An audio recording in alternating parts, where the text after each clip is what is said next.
اس لیے خاص طور پہ جو ہماری بچیاں یہاں تشریف فرما ہیں، لڑکیوں کو تو بالکل غصہ نہیں آنا چاہیے. اپنی بچیوں کی تربیت ہمیں ایسی ہی کرنی چاہیے کہ بچی کو غصہ بھی آئے تو اس کو دبا دیں. اس کی وجہ سے میں نے کئی گھر برباد ہوتے دیکھے. وجہ یہ ہے کہ بچی غصیلی ہوتی ہے اور ہمارے گھر میں حوصلہ افزائی بھی کرتے ہیں. ارے بھائی اس کو نہ چھیڑو، یہ تو ایسی غصیلی ہے، اوئے ہوئے ہوئے چھیڑنا عذاب ہے اس کو. تو یہ کہہ کے اماں نکل گئی سائڈ میں. آپ نے کون سا کارنامہ کیا؟ وہ بچی کو، یہ تو ایک نفس کی ہوتی ہے نا، مطلب یہ کہ ایک خواہش ہوتی ہے کہ میں منفرد نظر آؤں. وہ چاہے اچھے کام سے نظر آؤں، چاہے کوئی برے کام سے نظر آ جائے.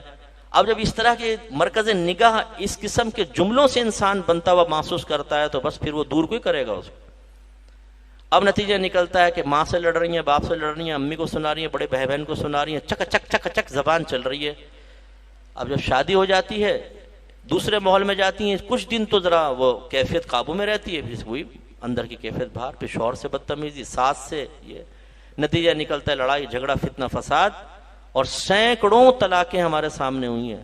سینکڑوں طلاقیں سامنے ہوئی ہیں سے مراد یہ نہیں کہ میں جھگڑے دیکھ رہا تھا، مطلب یہ کہ ہمیں اطلاع ملی، اور جب میں رپورٹ لیتا ہوں میں تو پورا مطلب انٹرویو کر لیتا ہوں نا، تو میرا مشاہدہ یہ ہے کہ اگر عورت کا غصہ کم ہو تو گھر بچتا ہے. مرد کا بھی ہونا چاہیے نہیں، لیکن بہنوں کا، بچیوں کا میں خاص طور پہ اس لیے کہہ رہا ہوں کیونکہ مرد غصے میں آ کے چند الفاظ زبان سے نکالتا ہے، سب ختم ہو جاتا ہے. بچیوں کو اپنا غصہ زیادہ برداشت کرنا چاہیے، ویسے مرد کو بھی کرنا چاہیے. ایک فریق اگر نرم ہونا، خاموش رہے جھگڑے کے ٹائم، تو گھر بچتا ہے.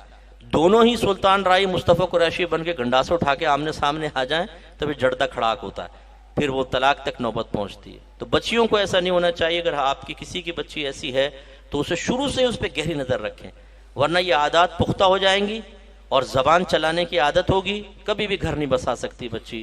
یہ کنفرم بات ہے، اس لیے احتیاط کرنی چاہیے.